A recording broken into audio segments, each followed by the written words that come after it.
IMF ने पाकिस्तान के लिए 1 अरब 30 करोड़ डॉलर किस्त की मंजूरी दे दी। मौसमियाती तब्दीलियों के प्रोग्राम RSF के तहत रकम की मंजूरी दी गई। पाकिस्तान को कर्ज प्रोग्राम के तहत 1 अरब डॉलर जबकि क्लाइमेट फाइनेंसिंग की मद में 20 करोड़ डॉलर मिलने की तवक्को। पाकिस्तान के लिए EFF मौजूदा कर्ज प्रोग्राम की तीसरी किस्त मंजूर हुई है।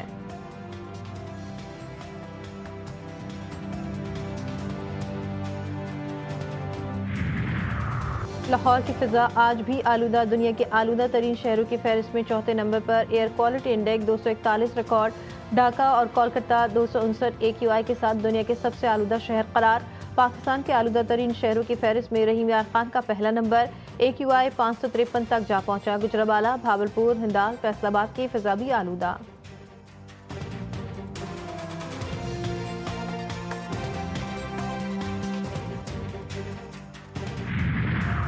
और पंजाब फूड अथॉरिटी रावलपिंडी ने दूध में मिलावट करने वाला नेटवर्क पकड़ लिया। 20 मिल्क शॉप्स को मिलावटी दूध फरोख्त करने पर फौरी तौर पर बंद कर दिया गया। 4,34,000 के जुर्माने, 1,000 लीटर दूध तल्ख। तर्जुमान के मुताबिक तमाम तर मिल्क शॉप से लिए गए दूध के सैंपल फेल हो गए। दूध में खुश्क पाउडर, पानी और नमक की मिलावट की जा रही थी। वज़ीर दाखिला मोहसिन नकवी की बरतानवी नायब वज़ीर ख़ारजा से मुलाकात। शहजाद अकबर और आदिल राजा की हवालगी से मुताल्लिक़ मुस्बत पेशरफ़्त। मोहसिन नकवी ने नाकाबिल तरदीद शवाहिद बरतानवी हुक्काम को फराहम कर दिए। बरतानवी हुकूमत की जानिब से तमाम कानूनी ऑप्शन इस्तेमाल करने का इंदिया। मुलाकात में दोनों मुल्कों के दरमियान साइबर सिक्योरिटी ताउन बढ़ाने पर इत्तफाक। मेयर कराची मुर्तज़ा वहाब का शहर में मैनहोल्स, कवर्स और स्ट्रीट लाइट्स से मुताल्लिक़ बड़ा फैसला। हर यूनियन कमेटी को माहाना 1 लाख रुपए इजाफा में होल कवर्स और स्ट्रीट लाइट्स के लिए देने का ऐलान। कहा कि नीपा सानहे के बाद फैसला किया गया कि यूनियन कमेटी को हर माह 1 लाख रुपए फराहम किए जाएंगे। इस रकम का बुनियादी मकसद गली मोहल्लों के मसाइल हल करना है। कराची के गुलशन इकबाल के फ्लैट से माँ बेटी बहू की लाशें मिलने की तहकीकात। सरकार की मुद्दत में थाना गुलशन इकबाल में मुकदमा दर्ज। घर के सरबराह इकबाल को तहवील में ले लिया गया। पुलिस को हतमी पोस्टमार्टम रिपोर्ट का इंतजार। इब्तदाई पोस्टमार्टम रिपोर्ट के मुताबिक लाशों पर जख्म के निशानात मौजूद नहीं, जहर दिए जाने का खदशा। SSP ईस्ट के मुताबिक घर के सरबराह मोहम्मद इकबाल को ख़वातीन के अमवात से मुताल्लिक़ पहले से इल्म था।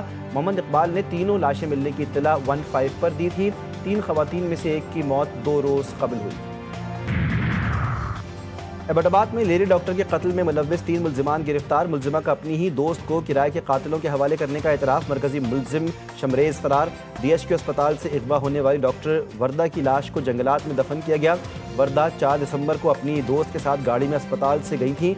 67 तोले सोना अपनी दोस्त के पास अमानत के तौर पर रखवाया हुआ था। NCCIA अफसरान ने डरा धमकाकर अहल खाना से लाखों रुपए ऐंठे। असिस्टेंट डायरेक्टर शुएब रियाज ने बाइनेंस अकाउंट से 9 करोड़ रुपए ज़ाती अकाउंट में मुंतकिल करवाए। यूट्यूबर सादुर रहमान उर्फ डकी भाई ने NCCIA के करप्ट अफसरान के चेहरों से पर्दा उठा दिया। कहा कि additional director NCCIA Sarfaraz Chaudhry ने तशद्दुद किया, गालियाँ और धमकियाँ दी। बच्चों के मुस्तकबिल की फ़िक्र का ढोंग रचाने वाले सरफराज चौधरी ने बच्चे के सामने तशद्दुद किया। मैंने पहले ही दिन NCCIA अफसरान को तमाम पासवर्ड्स और डेटा दे दिया था। हेलमेट अब किराए पर भी मिलने लगे। खानीवाल में शनाख्ती कार्ड दिखाकर हेलमेट 10 रुपये फ़ी घंटा के किराए पर दिया जाने लगा। चालान से बचने के लिए शहरी सहूलत से फ़ायदा उठाने लगे।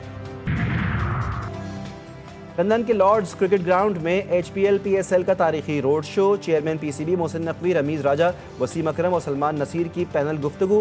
मोहसिन नकवी ने कहा कि हमारा विजन है कि PSL को दुनिया की नंबर 1 लीग बनाएं और उम्मीद हूँ कि हम ये कर सकते हैं। कौमी क्रिकेटर्स में बहुत सलाहियत मौजूद है। वसीम अकरम बोले कि PSL में मुकामी टैलेंट को मौक़े दे रहे हैं। PSL शायकीन के लिए तफरीह के अच्छे मौक़े फराहम कर रहे हैं। रमीज़ राजा ने कहा कि PSL से पाकिस्तान में क्रिकेट को फ़रोग़ मिला। तयूनी फ़ौज की जारहियत जारी। गज़ा में 5 और मगरबी किनारे में 2 फ़लस्तीनी शहीद, कई अफराद ज़ख्मी। जंगबंदी के बाद गज़ा में शहदा की तादाद 370 हो गई। इसराइली आर्मी चीफ अयाल ज़मीर ने गज़ा में जर्द लकीर को नई सरहद करार दे दिया। इलाके पर तवील अरसे कंट्रोल रखने का ऐलान। हमास रहनुमा बासिम नईम की जंगबंदी के तहत असलहा मुंजमद करने की पेशकश। नेतन्याहू ने कहा कि गज़ा में जंगबंदी मंसूबे का दूसरा मरहला जल्द शुरू होगा। 5 घंटे के अंदर हेफा रिफाइनरी पर 2 मिसाइल हमले। मोसाद के हेडक्वार्टर पर हमले में 36 हलाकतें। ईरान ने इसराइल के खिलाफ जंग के राज फाश कर दिए। पासदारान इनक़िलाब के तर्जुमान brigadier general Ali Mohammad Naini ने कहा, जंग में इसराइल का इंटेलिजेंस और फौजी नुकसान ईरान से कहीं ज़्यादा हुआ। इसराइल का फ़ज़ाई दिफाई निज़ाम ईरानी मिसाइलों को रोकने में नाकाम रहा। बशर अल असद के इक़्तिदार के खात्मे की पहली सालगिरह पर शाम में जश्न का समा। दारुल हुकूमत दमिश्क और हलब में हज़ारों अफराद सड़कों पर निकल आए। दमिश्क में शानदार फौजी परेड। सदर अहमद अल शरा का फौजी वर्दी में खिताब। एक मजबूत और मुनसिफाना शाम की तामीर का अहद। कहा, कौमी यकजहती, इदारों की बहाली और अमन की कोशिशें इनकी तरजीहात हैं। नेशनल गेम्स में एक्शन से भरपूर मुकाबले। वाबडा के समीउल्लाह खान और फाइका रियाज पाकिस्तान के तेज तरीन एथलीट्स बन गए। मेडल्स टेबल पर पाकिस्तान आर्मी 46 गोल्ड, 15 सिल्वर और 11 ब्रॉन्ज मेडल्स के साथ सरफहरिस्त। वाबडा 14 गोल्ड, 8 सिल्वर, 11 ब्रॉन्ज मेडल हासिल करके दूसरी पोजीशन पर। पाकिस्तान नेवी 7 गोल्ड, 8 सिल्वर और 10 ब्रॉन्ज मेडल हासिल करके तीसरे नंबर पर मौजूद।